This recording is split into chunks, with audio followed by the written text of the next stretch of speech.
Au jour d'aujourd'hui, nous nous retrouvons à la tête de 23 compagnies d'assurance avec une présence sur 15 marchés africains. Le groupe FED a été créé en 1998, mais a commencé à présenter ses comptes à partir de 2001. On démarre avec un chiffre d'affaires de 13 milliards. On était donc dans 6 pays. Deuxième étape, c'est en 2005, où le groupe faisait donc autour de 60 milliards de francs CFA. On était dans 9 pays. On est passé en 2015. Nous faisons déjà un chiffre d'affaires de pratiquement 100 milliards. Nous étions déjà dans 11 pays. Et au jour d'aujourd'hui, nous faisons donc un chiffre d'affaires de 150 milliards avec une présence dans 15 pays. Le groupe Sunu a été particulièrement innovant. Innovant parce qu'il s'agissait pour la première fois d'une structure qui s'est constituée en holding, avec une holding financière qui décide de faire des acquisitions dans le cadre de la reprise de portefeuille ou de sociétés du groupe AXA. C'est une histoire moi, que je qualifierais d'extraordinaire. La création et l'œuvre de Sunu aujourd'hui. Extraordinaire parce que, d'abord, ce n'était pas évident au départ. Nous étions tous au sein du groupe UAP. Pathé Dione était le directeur Afrique. Puis après, le groupe UAP et AXA ont fusionné. Et au moment de la fusion, juste quelques temps après la fusion, le groupe AXA a décidé de se séparer d'un certain nombre de petites sociétés, entre guillemets, et notamment des sociétés vides, parce qu'elles trouvaient que c'était des trop petites sociétés à gérer. Et je me souviens très bien à cette époque-là de ce que m'a dit Pathé Dione. À Abidjan, on était tous les deux et il me dit « Tu vois, ils font ça, moi je veux faire quelque chose pour ce continent. » Vous vous rendez compte du défi? Même pas pour le pays, pour le continent. Et j'ai trouvé que c'était véritablement, oui, un beau défi à faire, un défi important, extraordinaire, que certains pourraient dire utopique. Ben non, moi j'ai cru effectivement que c'était un défi tout à fait intéressant et j'ai dit à Pat, ok, si tu y vas, je te suis. Et on a été plusieurs à lui dire, banco, on y va également. Ce projet ambitieux et qui donc a cet aspect social est un projet intelligent parce que l'Afrique était peu ou pas assurée en général. Ce n'était pas dans la culture des Africains au départ, et que donc il y avait des choses à importer. Le succès du groupe Sunu, au jour d'aujourd'hui, se passe d'explications. Les chiffres sont là, la progression du groupe est là, le professionnalisme du groupe est reconnu à travers le continent et au-delà, parce que nos partenaires européens aussi cherchent à se rapprocher de nous. Donc je pense que c'est une belle aventure qui ne fait que commencer, 20 ans, et je suis très, très optimiste pour le futur du groupe et du continent. Sunu, en Wolof veut dire notre. Ça veut dire que c'est une compagnie qui nous appartient, qui appartient à tout le monde. Tout le monde doit s'y retrouver. S'y retrouver, c'est quand je viens chez Sunu, je suis chez moi. Quand je souscris à un produit Sunu, c'est un produit qui est adapté à mes besoins. Et il y a ce sentiment aussi de solidarité. Notre, c'est pour tout le monde. Pourquoi le logo a cette forme-là? C'est un losange. Ce sont en fait deux mains qui enveloppent un diamant. Le diamant représente tout ce que vous avez de plus cher dans la vie, la famille, les biens, l'avenir. Et donc Sunu Assurance, c'est deux mains protectrices qui viennent protéger ce diamant-là. La vision et du fondateur du groupe et des équipes, c'est vraiment d'amener Sunu de plein pied dans le 21e siècle en mettant en place des procédures plus efficaces, en ayant une vision qui va nous permettre de pouvoir nous adapter et même d'avancer plus vite que les désirs de nos clients.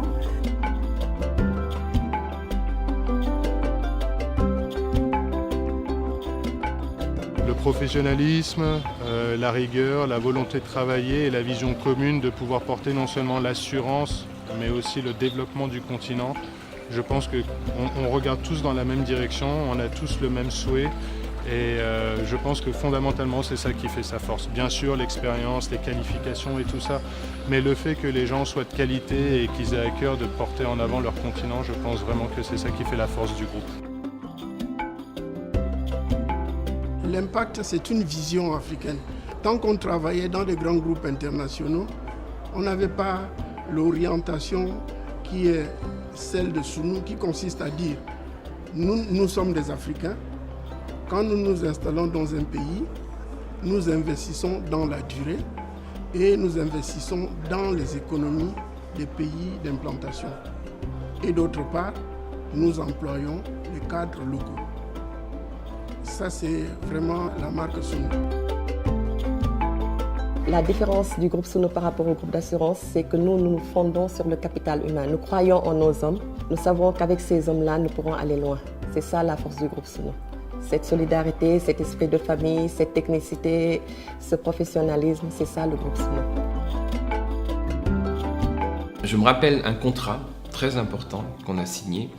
Et pour moi, ça traduit le fait que c'est un travail collectif que l'on fait. Donc, c'était le Sénégal, Vie, qui était sur un appel d'offres très important, un contrat très important à signer. Et il se trouve qu'au moment de l'appel d'offres, le responsable du Sénégal et nous-mêmes, on était tous à Abidjan. Et la veille, on reçoit une convocation pour participer à un oral à Paris.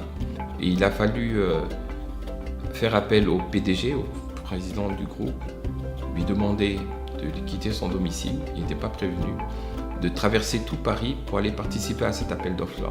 Et finalement, on a pu remporter cet appel d'offres. Et ce contrat, il a été initié par un agent et jusqu'au PDG a participé pour avoir ce contrat. Et c'est pour dire que c'est un travail d'équipe. On est vraiment une équipe. Tout le monde participe à la création de la richesse et quand cette richesse elle arrive, elle est distribuée d'abord à toutes les parties prenantes, aux salariés qui ont contribué, aux clients et aux actionnaires. C'était en novembre 1998. À l'époque, on n'avait pas de voiture du tout. J'ai trouvé le premier taxi qui arrivait, je l'ai pris. On est rentré. Alors, chemin faisant, on a découvert que le châssis était troué. On regardait même le sol, le goudron. Et nous avons tenu nos dossiers, nous avons serré nos dossiers pour qu'ils ne tombent pas par terre pendant cette période. Et nous sommes arrivés au lieu où se déroulait notre séance le jour-là. Et nous avons donc présenté notre dossier de la CIMA qui nous a permis d'avoir notre agrément pour travailler. Derrière les chiffres, il y a les hommes. Il faudrait que cette philosophie soit partagée par tous les collaborateurs du groupe et que nous restons professionnels, rigoureux et que nous répondons à tous nos engagements vis-à-vis des associés et des bénéficiaires des contrats.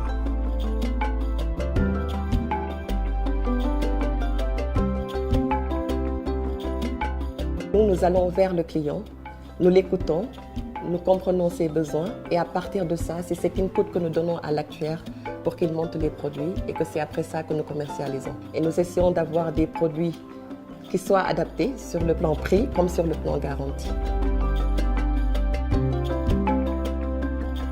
Nous pouvons citer comme innovation déjà la création de produits d'assurance vie en unité de compte qui sont pratiquement inexistants dans la zone. Et l'innovation majeure, qui est la plus récente, c'est le mobile insurance, qui nous permet à la fois de distribuer nos contrats et de faire souscrire nos contrats à nos clients via le téléphone mobile. Et mieux, il leur permet de collecter les primes via le mobile money et nous leur payons les prestations aussi via le mobile money.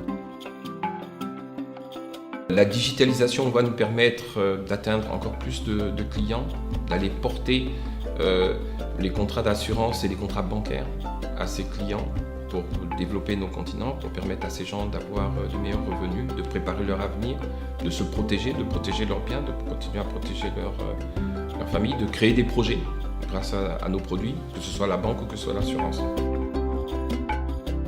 Nous avons prévu que le patient puisse nous appeler au call center et à partir de là, on peut lui donner des conseils, lui organiser une consultation ou simplement le conseiller sur son état de santé. Nous avons aussi prévu d'avoir un logiciel qui nous permette non seulement de gérer les contrats d'assurance maladie, mais aussi de suivre l'état de santé du patient et lui donner des conseils en fonction de son état de santé. Tout ceci en vue de réduire les risques de complications et donc de réduire les coûts. Le contrat entre la MADGI et Sounou Assurance date de 2004 et c'est un contrat qui nous donne entièrement satisfaction aussi bien pour la MADGI elle-même que pour les 4000 agents qui ont souscrit à cette assurance complémentaire retraite. On travaille avec les principaux courtiers dans les pays où nous sommes présents. Il y a deux courtiers importants qui sont Ascoma et Gras Savoye qui reconnaissent notre expertise et qui font appel à nous souvent pour des produits très spécifiques et des produits pointus. Dans le secteur de l'assurance vie, Sunu continue d'avoir une très forte empreinte qui nous aide nous en tant que courtiers. À cela s'est ajouté le développement du volet IRD pour le groupe, qui a été également d'un apport important pour les courtiers, notamment grâce à la Côte d'Ivoire qui est présent dans 26 pays en Afrique. En cela que le groupe nous a permis d'avoir une alternative au groupe qui était déjà présent en Afrique et notamment en Côte d'Ivoire. Sur par exemple la volonté de notre personnel de pouvoir demain avoir un toit, que ce soit un appartement ou une maison. Et vous avez su nous accompagner pour les aider à constituer leur rapport personnel et j'étais très sensible à ça. Les autres nous proposaient un taux sur 1 an. Sur Sunu, on avait tous les 6 mois un taux d'intérêt qui était plus avantageux pour les collaborateurs. Je tiens vraiment à féliciter le dynamisme de Sunu dans ce sens. Donc par l'intermédiaire de son équipe qui est venue nous voir. Je pense que l'assurance est déjà une précaution. Donc je pense que déjà nous faire comprendre que l'assurance c'est prévoir l'avenir, c'est déjà une très bonne chose. Déjà faire comprendre ça déjà aux Africains, qu'il faut mettre de l'argent de côté pour prévoir ses vieux jours. C'est pas tellement dans nos mœurs et je pense que ça le devient.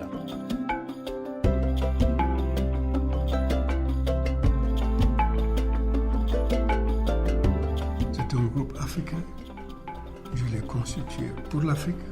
Il n'y a pas un seul sou qui est collecté sur le continent africain qui soit placé ailleurs pour quelque raison que ce soit. Tout ce que nous collectons comme épargne, ce que nous collectons comme prime est entièrement réinvesti sur le continent africain pour le développement de nos pays. Que l'économie marche ou pas, qu'il y ait de stabilité politique ou pas, on est là pour accompagner les populations et pour, si ça marche, on est là. Si ça ne marche pas aussi, on est là pour les accompagner et pour soutenir les populations à se développer. Ce que nous apportons au continent, aux populations africaines, à travers le développement de notre groupe, c'est l'épargne que nous collectons et que nous investissons dans les secteurs prioritaires de l'économie de notre continent. Sur les 20 dernières années, nous avons fait pas mal d'actions dans tous les pays où nous sommes présents. Au Niger, il y a eu des inondations à un moment donné où nous étions très tôt présents auprès des populations pour les aider à reconstruire. Nous avons pour la première fois offert à la ville d'Abidjan les Lumières d'Abidjan, qui ont été un événement qui a été suivi par des personnes, non seulement la population ivoirienne, mais par des gens venant d'étrangers. Nous faisons aussi des actions sociales au Sénégal, où on prend en charge des enfants qui sont atteints de cancer, où on prend en charge le traitement des cancers. Dans 20 ans, Sunu Assurance aura une place prépondérante au niveau de l'Afrique. Il faut que les mentalités se forment entre les jeunes, entre les anciens qui sont là, et faire en sorte que véritablement la relève soit faite et que les uns et les autres puissent s'imprégner de ce qu'il faut avancer. Et je suis optimiste dans ce domaine-là. Que le groupe poursuive sa progression au rythme de ses moyens. Le groupe sera positionné à la tête, en tout cas des groupes africains, dans la zone ciment. Et si nous poursuivons notre croissance externe et de manière sélective et rigoureuse dans la partie australe du continent, mais avec la même rigueur, mais le groupe Sunu sera peut-être à jamais inscrit dans l'histoire de l'industrie des assurances du continent africain. Sunu Attitude déterminera Sunu Altitude. Une entreprise, quelle qu'elle soit, et Sunu en particulier, s'est développée et continuera à se développer grâce aux gens qui animent le groupe. Persévérance et courage dans l'action. Nous devons exiger, réclamer ce qu'il y a de mieux, toujours ce qu'il y a de mieux. On sache que les Africains peuvent faire quelque chose pour eux-mêmes et montrer que l'Afrique a de la valeur. Adopter la digital attitude parce que l'assurance de demain, ça sera le digital. de l'humain au centre de nos initiatives. Sunu, c'est notre famille. Sunu, c'est notre assurance. Assurez-vous bien et dépensez tout le reste. Il faut croire en l'Afrique et en son avenir. We can do it.